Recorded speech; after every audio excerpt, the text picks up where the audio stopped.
Good morning, how are you? कैसे हैं आप सभी? एक बार फिर से आप सबका स्वागत है और एक नया सेशन। ठीक है। और ये है हमारा आज का टॉपिक, हमारा वही सेम टॉपिक, चाइल्ड डेवलपमेंट। आपका पेडागोजी का टॉपिक है ये। टीचिंग एप्टीट्यूड का आपका जो टॉपिक यहाँ पर हम करा रहे हैं, केवीएस एनवीएस के लिए एमसीक्यू सेशंस आपके चल रहे हैं और हम कंटिन्यू करेंगे हमारे क्लास को। चलिए आप सभी ज्वाइन कर लीजिए क्लास को। स्टार्ट करते हैं फ्रेंड्स, बिना भी देरी किए। चलिए। यहाँ पर देखिए हमारा क्वेश्चन है 33 नंबर क्वेश्चन। शब्दों को वाक्यों में क्रमानुसार लगाने के नियमों को क्या कहा जाता है? ऑप्शंस देखेंगे, व्याकरण, वाक्य विन्यास, अर्थ विशेषक, स्वतः शोध प्रणाली। यहाँ पे इनके इंग्लिश नाम भी दिए हुए हैं। स्वतः शोध प्रणाली को ह्यूरिस्टिक्स कहा जाता है और अर्थ विशेषक को सिमेंटिक डिफरेंशियल।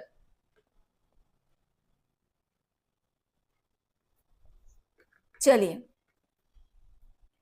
शब्दों को वाक्यों में क्रमानुसार लगाने के नियमों को क्या कहा जाता है?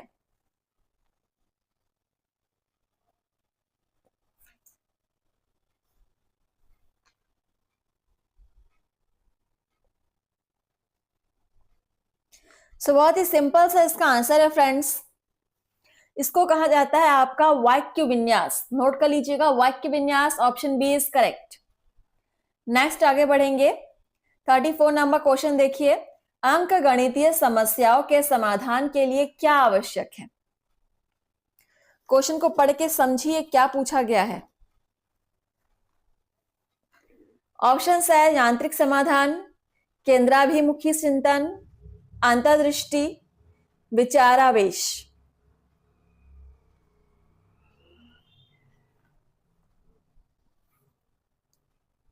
अंक गणितीय समस्याओं के समाधान के लिए क्या आवश्यक है?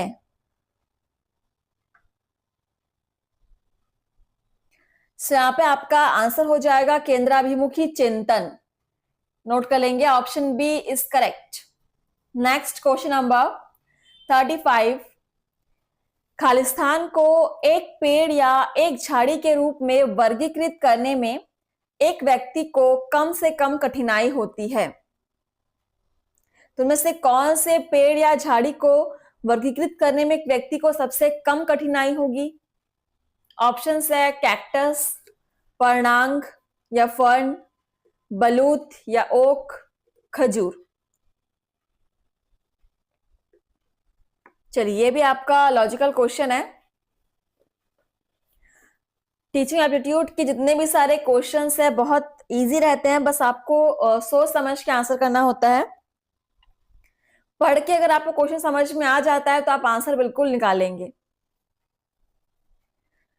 इनमें से कौन से पेड़ या झाड़ी को वर्गीकृत करने में व्यक्ति को सबसे कम कठिनाई होगी?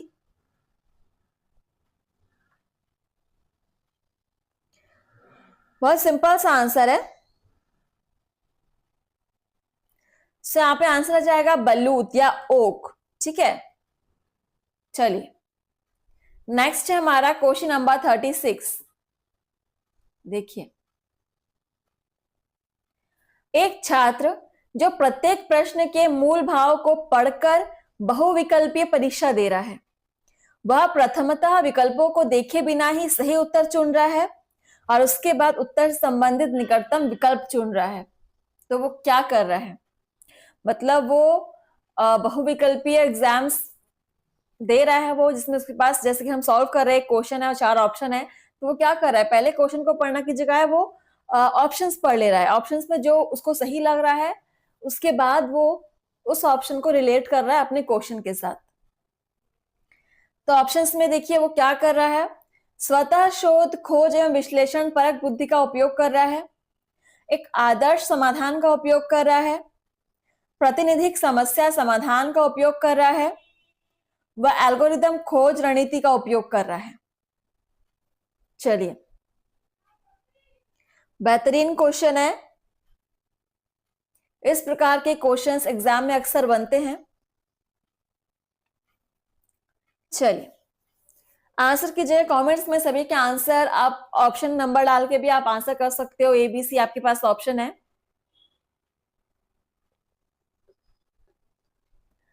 यहां पर देखिए, वो छात्र जो है प्रातिनिधिक समस्या समाधान का उपयोग कर रहा है।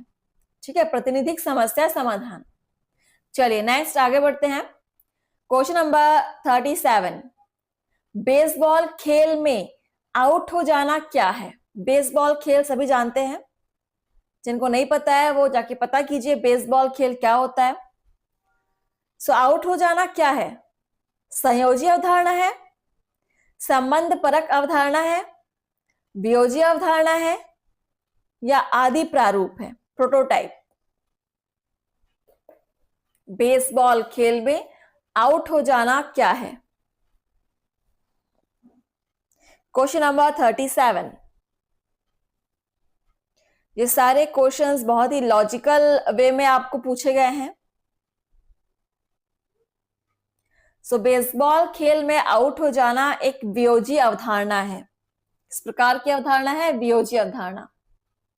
Option C is correct.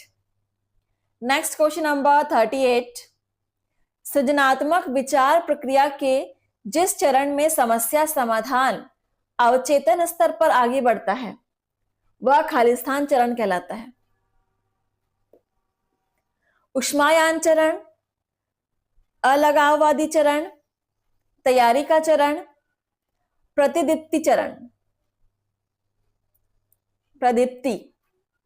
चलिए, आपको क्वेश्चन का हर एक जो शब्द है उसका अर्थ आपको पता होना चाहिए। सृजनात्मकता क्या होता है, सृजनात्मकता विचार क्या होता है, यह आपको समझ में आना चाहिए। वाक्य के शब्दों को अगर आप समझने लग जाओगे तो आप क्वेश्चन को ऐसे ही सॉल्व कर दोगे चुटकियों में। तो देखिए इसका आंसर क्या हो जाएगा? उष्मायान चरण। ठीक है, उष्मायन चरण हो जाएगा। ऑप्शन यहां पर आपका फर्स्ट करेक्ट हो जाएगा, उष्मायन चरण। Option A is correct. Question number 39 देखेंगे। एक व्यक्ति को स्कूल समस्या पर और दूसरे को कैरियर पर फैसला लेने को कहा गया, तो इन स्पष्ट और विशिष्ट प्रश्नों पर उनके विभिन्न जवाबों का कारण?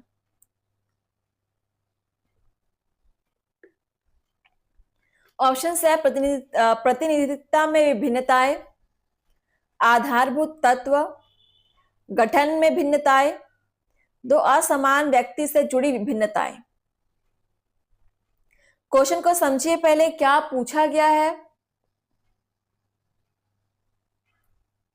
आप सभी क्लास को सब्सक्राइब कर लीजिएगा, डेली क्लास रन करना चाहते हैं जहां पर आपको टीचिंग एप्टीट्यूड, कंप्यूटर, इसके अलावा आपका जो सब्जेक्ट है बायोलॉजी, उसके आपको हिंदी एंड इंग्लिश दोनों में ही सेशन यहाँ पर प्रोवाइड किए गए हैं। आप लोग डेली क्लास रन कीजिए और बिल्कुल फ्री क्लासेस हैं। देखिए तो इसका आंसर क्या हो जाएगा? एक व्यक्ति को स्कूल समस्या पर और दूसरे को कैरियर पर फैसला लेने के लिए कहा गया, तो इन स्पष्ट और विशिष्ट प्रश्नों पर उनके भिन्न जवाबों का कारण क्या होना चाहिए? गठन में भिन्नताएं। ठीक है, गठन में भिन्नताएं। Option C is correct. Next question number 40, बुद्धि और सृजनात्मकता के बीच सह संबंध बहुत उच्च है, बहुत कम है, शून्य है? जितना अधिक सकारात्मक सह संबंध होगा उतनी अधिक बुद्धि होगी। चलिए आंसर कीजिए।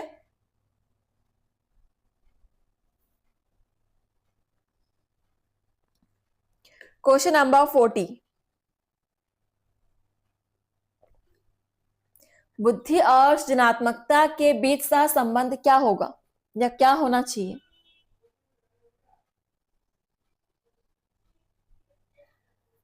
तो यहां पर आंसर होना चाहिए बहुत कम है।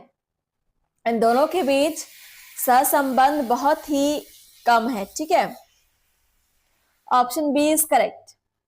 चलिए आगे बढ़ते हैं हमारे क्वेश्चन की तरफ। आई होप आप सभी को क्वेश्चन समझ में आ रहे होंगे। नेक्स्ट 41 नंबर क्वेश्चन, लोगों के समूह की अत्यधिक सामान्य सोच को सामूहिक चिंतन कहते हैं, सामाजिक रूढ़िवादिता कहते हैं, संबंध परक रूढ़िवादिता कहते हैं, वियोगी रूढ़िवादिता कहते हैं? सोच सोच के आंसर कीजिएगा। क्वेश्चंस डिफिकल्ट हैं, बिल्कुल मुझे पता है। आप लोगों को टाइम लग रहा है इसका आंसर सेलेक्ट करने के लिए, लेकिन एग्जाम में आपको ऐसे ही क्वेश्चंस मिलेंगे तो आपको प्रैक्टिस तो करनी पड़ेगी। देखिए, अगर हम चाहे तो आपको सिंपल क्वेश्चंस करा सकते हैं, ठीक है, लेकिन प्रॉब्लम क्या होगी, उससे आपको प्रॉब्लम होगी कि एग्जाम में जब सिंपल क्वेश्चन नहीं आएंगे, क्वेश्चंस घुमा फिरा के आएंगे, तो आप वहां पर फंस जाओगे, आप सॉल्व नहीं कर पाओगे। तो इसीलिए हम कोशिश करते हैं कि आपको सिंपल क्वेश्चंस के साथ साथ जो लॉजिकल डिफिकल्ट टाइप के क्वेश्चंस है वो भी आपको यहाँ पर प्रैक्टिस कराया जाए। तो इसका आंसर क्या हो जाएगा? लोगों के समूह की अत्यधिक सामान्य सोच को कहा जाता है सामाजिक रूढ़िवादिता कहते हैं, ठीक है। ऑप्शन बी इज करेक्ट, सामाजिक रूढ़िवादिता। नेक्स्ट क्वेश्चन नंबर 42, अंतर्दर्शी आकस्मिक या व्यक्तिगत सोच को क्या कहते हैं? ऑप्शंस देखो, आगमनात्मक सोच कहते हैं या इंडक्टिव सोच, निगमनात्मक सोच कहते हैं या डिडक्टिव सोच, तार्किक सोच कहते हैं, असंगत सोच कहते हैं।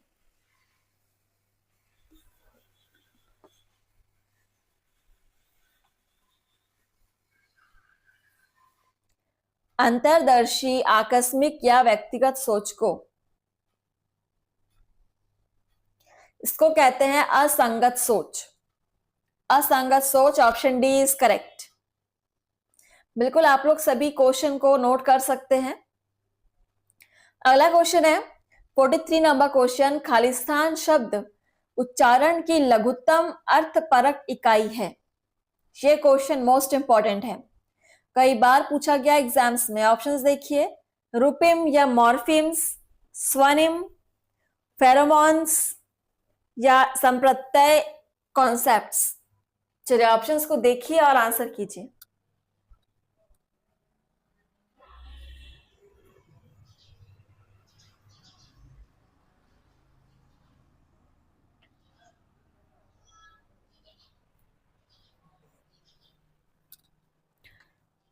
चलिए फ्रेंड्स,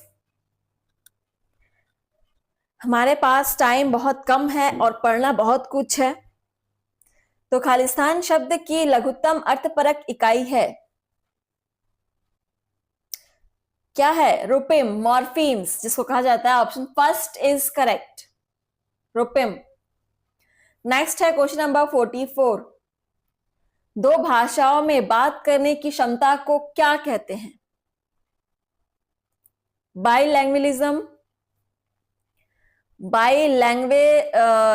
लैंग्वेजिज्म, वाक्पटुता, द्विभाषिता, इनमें से कोई नहीं। बहुत सिंपल आंसर है, बड़ा इंपॉर्टेंट भी है क्वेश्चन। चलिए, सो ये तो क्लियर है, दो भाषाओं में बात करने की क्षमता को हम क्या कह सकते हैं? द्विभाषिता कह सकते हैं, बिल्कुल। Option C is correct. Next question number है हमारा 45, शब्द की दो सबसे बुनियादी इकाइयां। ऑप्शंस देखिए, शब्द और व्याकरण के नियम है, विचार और अवधारणा है, रूपिम और स्वनिम है, गुणार्थक और सूचक अर्थ है।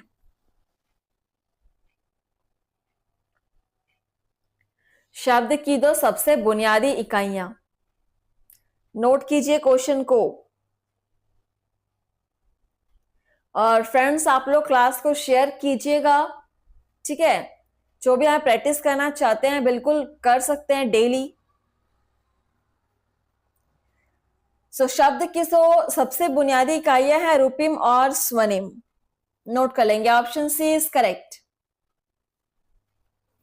नेक्स्ट क्वेश्चन नंबर 46, वस्तुओं की श्रेणी दर्शाने वाले शब्दों या विचारों को क्या कहते हैं?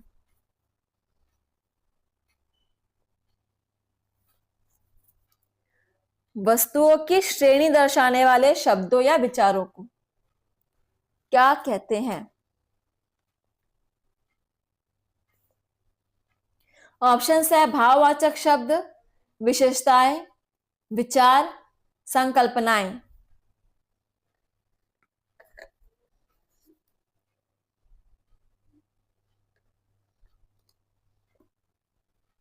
यहां पे आपका आंसर हो जाएगा संकल्पनाएं।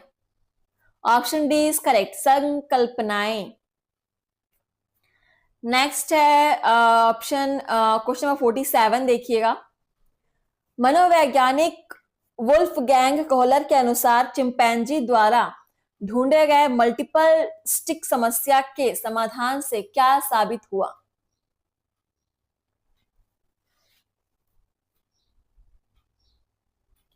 ऑप्शंस है दबाव कितने प्रभावशाली तरीके से उनके व्यवहार को निर्देशित करता है, परिवर्तित परिस्थितियों में परिवर्तनशील और उपयुक्त व्यवहार की क्षमता, अंतर्दृष्टि संबंधी क्षमता, चिंपैंजी में गोरिल्ला जैसी समस्या समाधान की क्षमता होती है। चलिए थोड़ा सा आप इसको पढ़िए, थोड़ा सा समझिएगा क्वेश्चन को, उसके बाद आंसर कीजिए। टाइम आपको दिया जा रहा है, टेक योर टाइम।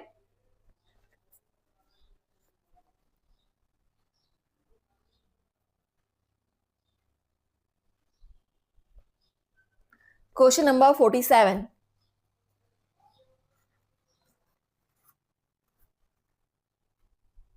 कभी कभी एक बार पढ़ के क्वेश्चन समझ में नहीं आता तो उसको आप एक बार और पढ़ो, आराम से पढ़ो, समझो उसको।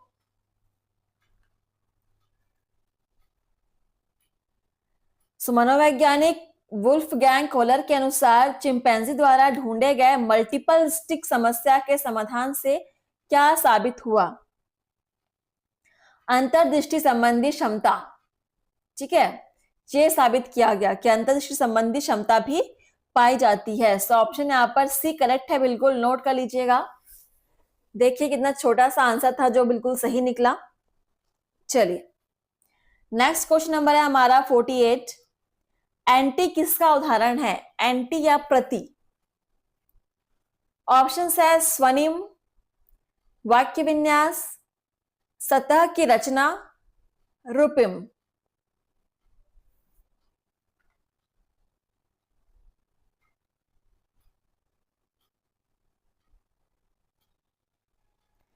प्रति या एंटी किसका उदाहरण है?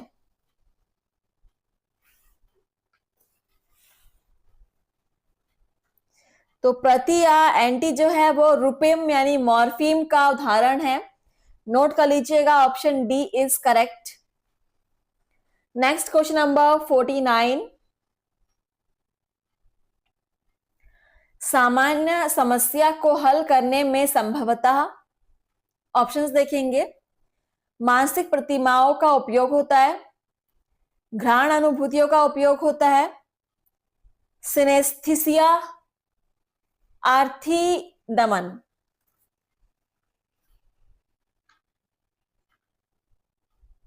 चलिए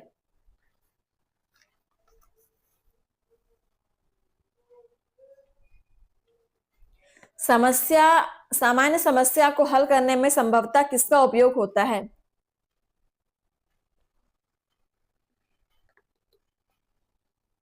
यहां पर देखिए आंसर हो जाएगा मानसिक प्रतिमाओं का उपयोग होता है। ठीक है, option first is correct, note कर लीजिएगा।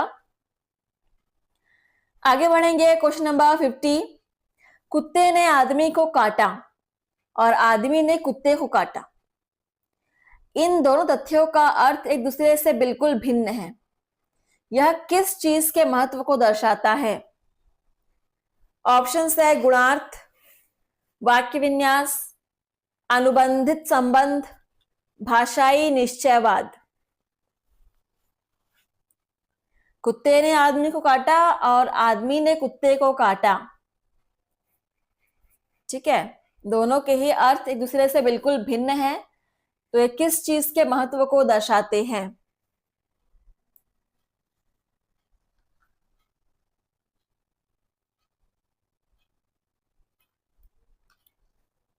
यहां पर देखिए वाक्य विन्यास। ठीक है, वाक्य विन्यास के महत्व को दर्शाते हैं।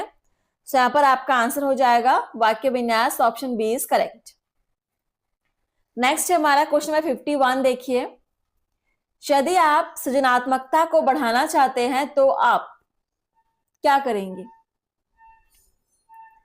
ऑप्शंस देखिए, खुद को अलग थलग रखना चाहेंगे, उतावलापूर्ण निर्णय लेना चाहेंगे, तर्क के साथ समस्या की गहराई में जाना चाहेंगे, समानता तलाशेंगे।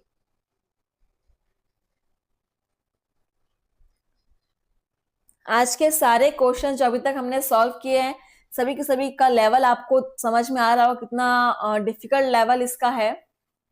आसानी से आपको आंसर नहीं मिल पाएगा अगर आपको समझ में नहीं है, क्वेश्चन समझ में नहीं आएगा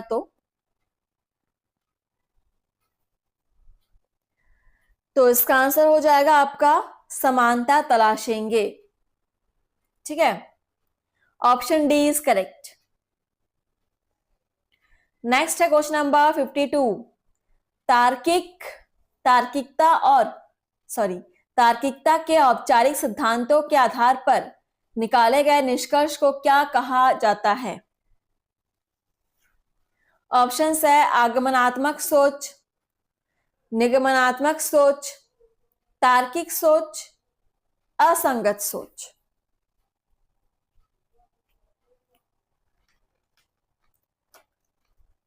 चलिए फ्रेंड्स, तो हमारा सेशन लगभग एक क्वेश्चन बचा हुआ है, तो आप लोग अच्छे से आंसर कीजिएगा और आई होप आप सभी को क्लास में मजा आया होगा। बहुत इंपॉर्टेंट क्वेश्चंस हमने सॉल्व किए हैं।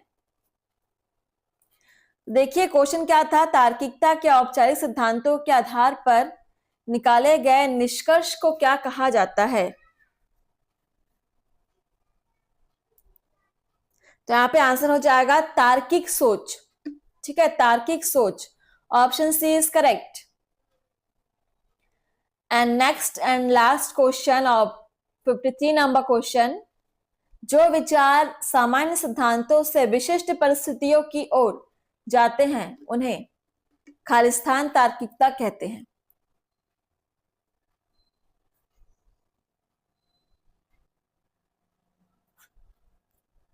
ऑप्शंस है निगमनात्मक, आगमनात्मक, अपसारी या अंतर्दर्शी। क्वेश्चन को समझने की कोशिश कीजिए कि जो विचार सामान्य सिद्धांत से विशिष्ट परिस्थितियों की ओर जा रहे हैं। ठीक है, सामान्य से विशिष्ट की ओर जा रहा है।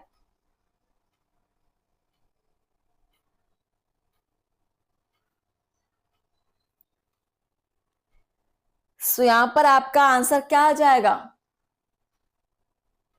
बिल्कुल निगमनात्मक हो जाएगा। ऑप्शन फर्स्ट निगमनात्मक हो जाएगा। Option A is correct. तो फ्रेंड्स, तो आज के लगभग सारे क्वेश्चंस हमने यहाँ पर सॉल्व कर लिए हैं। सो आपसे मिलेंगे नए सेशन में और आप लोग इसी प्रकार से डेली प्रैक्टिस कीजिए। केवीएस, एनबीएस, ईएमआरएस के लिए अगर आपको प्रैक्टिस करना है, बिल्कुल नीचे लोअर लेवल से हायर लेवल तक आपको यहाँ प्रैक्टिस कराया जा रहा है। PRT, PGT, TGT. ठीक है, तो चलिए क्लास को शेयर एंड लाइक जरूर कीजिएगा। थैंक यू फ्रेंड्स, धन्यवाद।